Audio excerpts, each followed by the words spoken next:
In 1903, a woman in rural Ohio cooked a pork roast for Sunday dinner. By Tuesday, that same roast killed her husband. Not poison, not sabotage. The meat just sat too long in a warm kitchen, and nobody could see what was growing on it.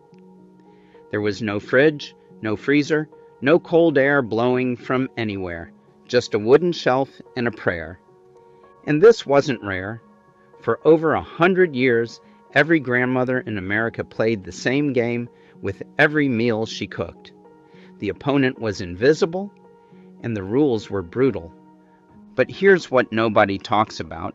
The recipes those women invented to survive without the cold didn't just keep families alive, they became the comfort food you still crave today. And the story of how it starts with a farmer and a butter box. 1802 to 1827. Cold is rare, so dinner is built to survive. In the early 1800s, American kitchens had one massive problem that touched every single meal. There was no reliable way to keep food cold. You buy milk at sunrise, and by afternoon it starts turning risky. You keep a roast after dinner, and every warm hour feels like borrowed time. There's no pause button, there's no backup plan, just heat slowly winning.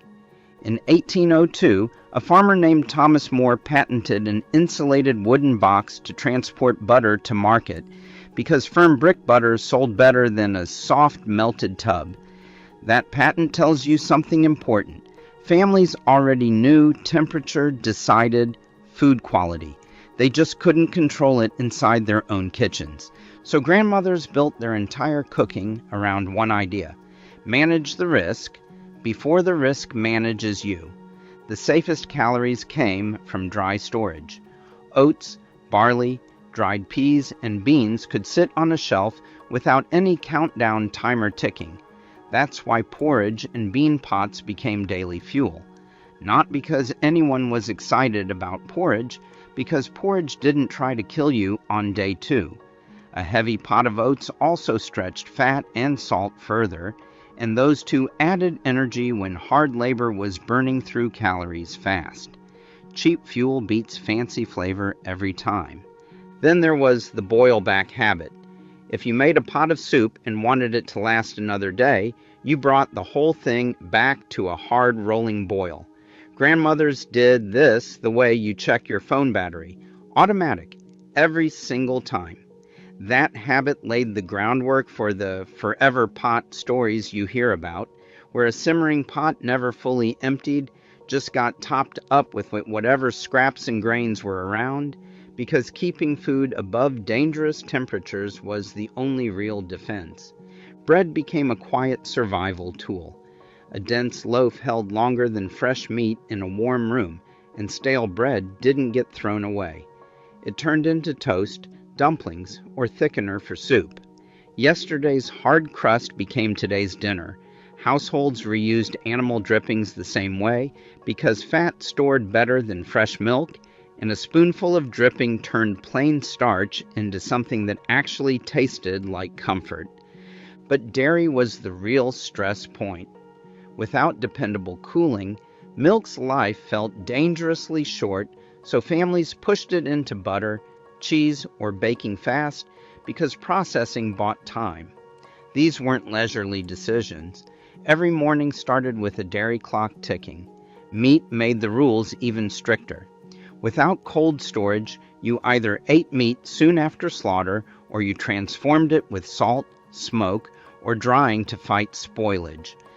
Salt pulled moisture out and created conditions rough for microbes, and modern food safety guidance still treats salt and low water activity as key barriers. That preservation logic explains why older diets taste so salty forward, and why barrels, crocks, and hanging racks felt like insurance policies hanging on the wall. Now here's the question that cracks the next chapter wide open. More could build a cold box in 1802. So why did the average family still cook like the cold didn't exist for decades after? Because insulation can't conjure ice out of thin air, a home needed a supply chain. Someone had to harvest frozen water, store it, and deliver it at scale. And that chain started the moment people looked at a frozen lake and stopped seeing winter. They started seeing money. Some families hacked cold before ice delivery existed. If you lived near a spring or stream, you could build a spring house, a stone-lined channel where running water kept crocks of milk and butter cooler than kitchen air.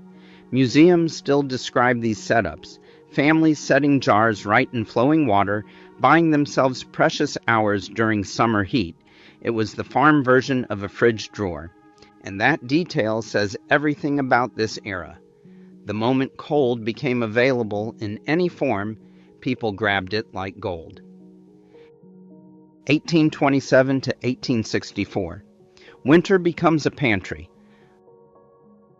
A frozen pond looks nice for about 5 seconds. Then someone realized you can cut it into blocks and sell it. By 1827, the commercial ice cutter made harvesting faster, and ice shifted from lucky weather to something you could plan around. Harvesters cleared snow off a lake, scored the surface in grids, and sawed out blocks. The Smithsonian notes that anything under 8 inches thick melted too fast during transport. So the 8-inch rule turned winter into a measurement instead of just a temperature.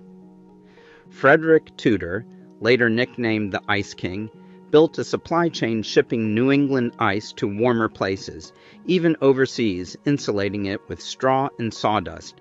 He was literally selling winter. And wealthy families bought it eagerly, which meant cold drinks, firm butter, and early ice cream became status symbols, while poorer kitchens still lived on crocks and barrels. Cold became a class marker long before it became normal.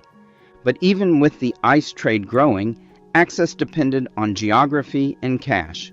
So for the average family, the kitchen still ran on 3 flavors that won without refrigeration: smoke, salt, and sour.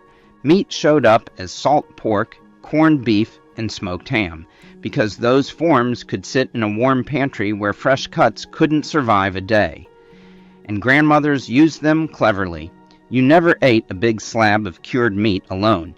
You cooked a little bit to flavor a lot of starch, a pot of beans with a smoked bone, cabbage soup with a salty pork chunk, a skillet of potatoes with tiny pork bits scattered through, massive flavor from scraps because budgets were tight and protein expensive. Fish followed the same logic. Coastal and river families smoked, dried, or salted their catch, turning fresh fish into shelf food that could travel. Smoke-dried fish became a winter protein that fit perfectly into a bread and soup world. Vegetables became the vinegar army. Cucumbers turned into pickles. Beets got brined. Cabbage got shredded, salted, and packed into crocks where fermentation dropped the acidity low enough to slow spoilage. Sauerkraut back then wasn't a hot dog topping. It was a survival strategy that gave a sour bite sharp enough to cut through weeks of heavy stews. And grandmothers kept a rhythm with those crocks that felt almost religious, skimming foam, checking weights, sniffing for off smells, because one bad batch wiped out days of work. The crock check routine happened as regularly as feeding livestock. Fruit took the dry road. Apples got sliced into rings and dried, then showed up all winter in pies, oatmeal, and sauces. Dried apple rings were basically candy when February turned gray and nothing fresh existed within 50 miles.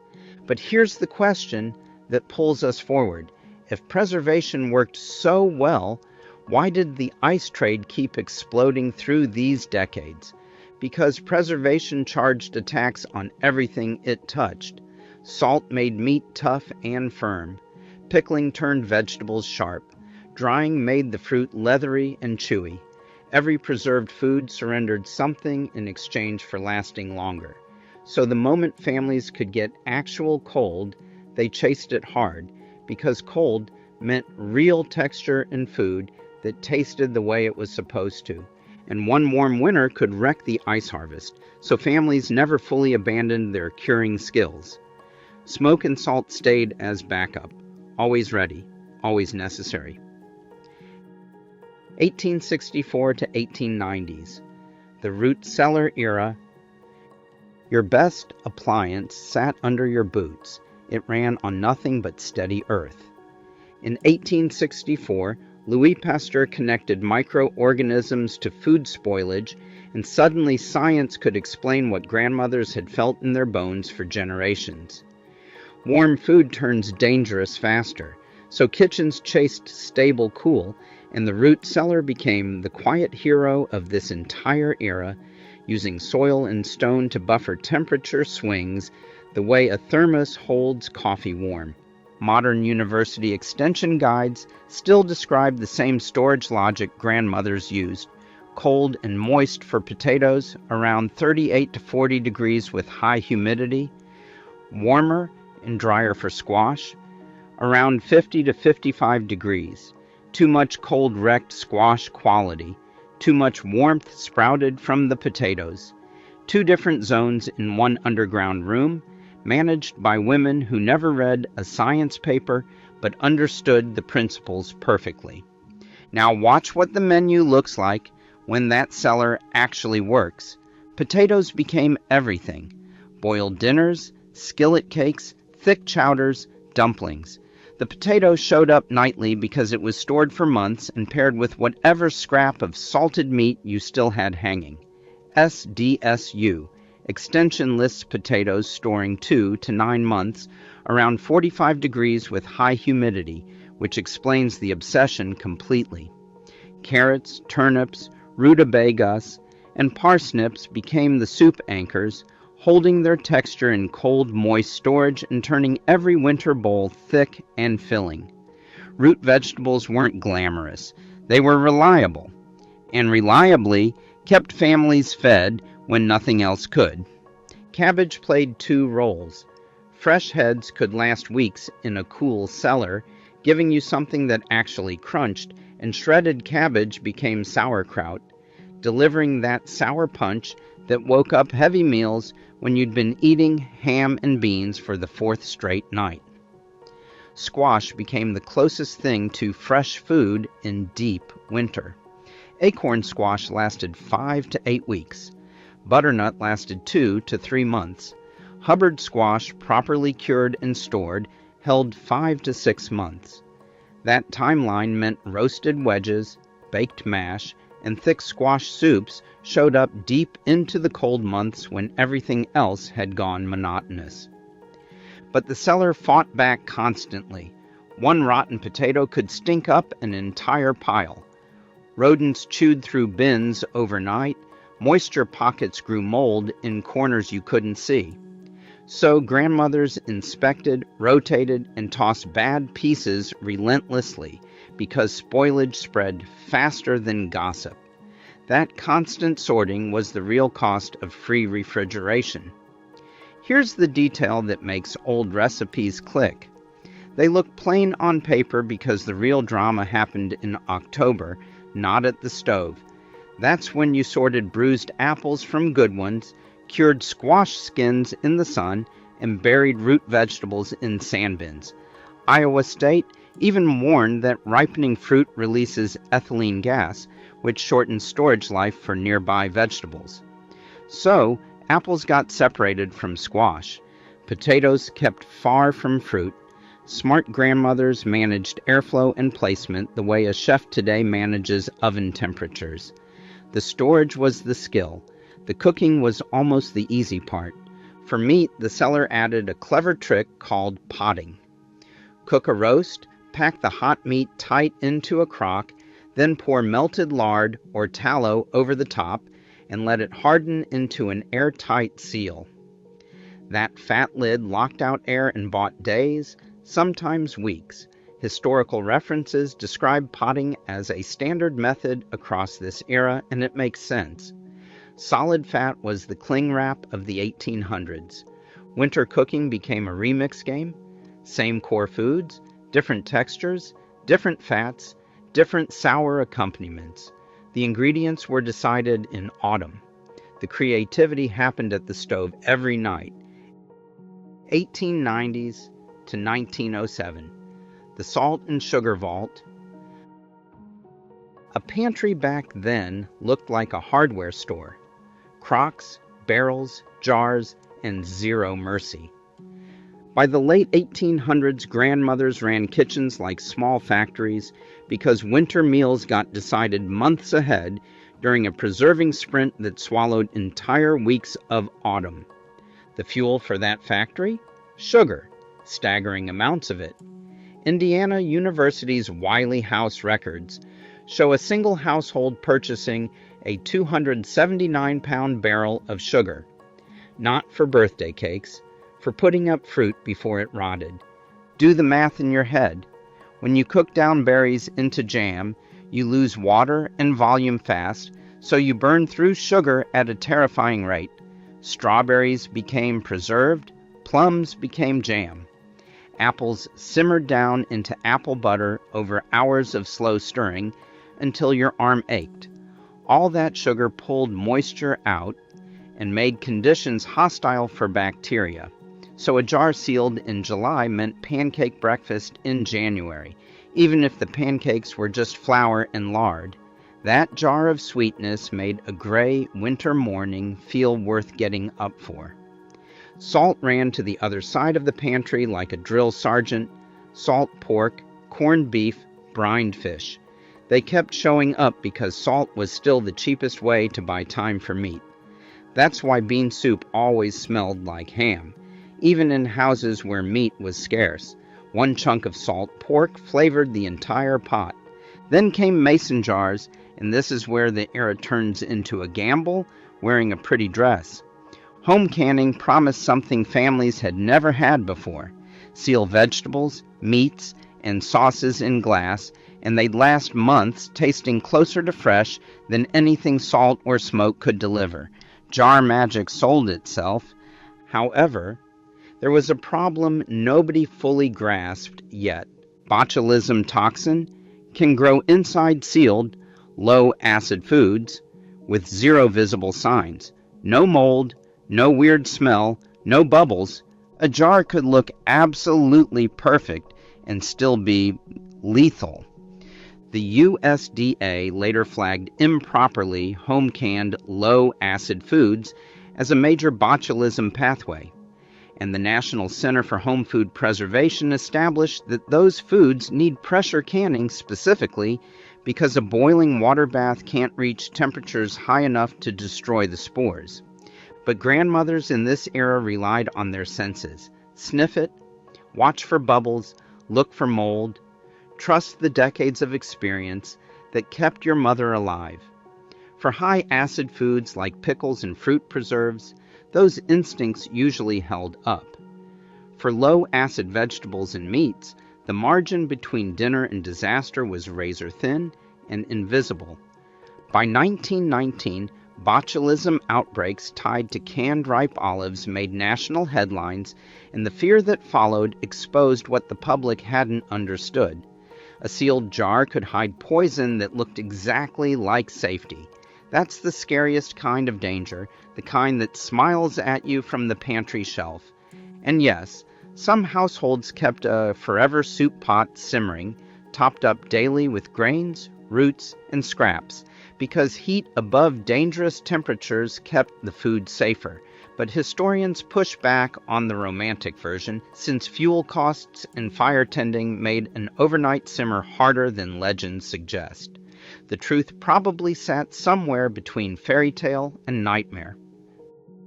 1907 to 1919, the icebox revolution.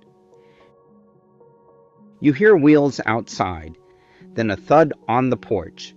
That sound meant one more day of safe milk. By the early 1900s, the icebox had become the kitchen's cold heart in cities across America, powered by a delivery economy instead of electricity. The National Park Service describes the classic build, a wooden cabinet lined with tin or zinc, insulated with straw, sawdust, cork, or even seaweed, with a big ice block in the top compartment so cold, air sank to the shelves below like a silent waterfall. And yes, there was a drip pan underneath, because melting ice goes somewhere, and forgetting it turned into a kitchen flood and a sour stench that lingered for days. Drip pan duty became one of the most quietly hated chores in American households. The system got weirdly organized. The Smithsonian shows ice cards that families hung in windows, rotated to display how many pounds they wanted, 25, 50, 75, or 100.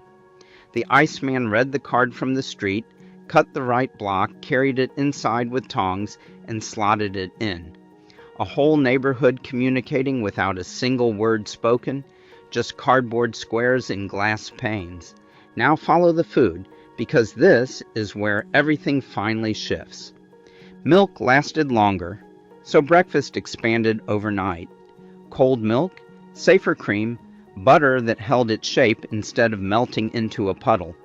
Baking improved because butter and eggs behave differently when they stay firm and cool. Leftover roast suddenly mattered. Before ice, cooked meat was a sprint. Eat it tonight or lose it by morning. With an ice box, you could slice it for sandwiches tomorrow and turn it into hash the day after. Leftovers stopped being an accident and became a strategy that freed up hours. Fresh produce got a few extra days of life, and those few days felt enormous. Lettuce could actually survive long enough to serve twice. Berries lasted for a second dessert. Fish could wait until supper instead of screaming for immediate cooking the moment it walked through the door. The numbers show how massive the shift was. Icebox manufacturing value climbed from $4.5 million in 1889 to $26 million in 1919. You didn't need to see a ledger to feel that growth. You felt it every time a loaded ice wagon rolled past your house. But the icebox still demanded work. Somebody had to scrub the moldy corners, somebody dealt with meat juice leaks when a package shifted, and everybody learned that the top shelf stayed colder than the bottom, so milk went up high, eggs went lower, and butter got tucked near the ice. Shelf placement rules became kitchen knowledge handed from mother to daughter the way recipes were. Then, quietly, electricity started knocking. In 1913, Fred W. Wolfe Jr. invented the Dom L-Ray, an electric cooling unit designed to mount right on top of an existing wooden icebox. Several thousand sold, drawing just 4 amps, barely noticeable on a household circuit. But here's why the Iceman kept his job. Electric refrigerators cost more than a car, so in 1919, ice delivery was still a massive urban utility, rolling through neighborhoods on schedule while the electric future hummed quietly on a few thousand kitchen tops across the country. Grandma's kitchen sat right on the edge of a switch that was about to flip. And when it finally did, it cost more than anything else in the house. The fridge didn't invent good food, it just made survival optional. If this story surprised you, tell us which era was different in the comments. And if you're ready for the next one, it's already on your screen. See you there.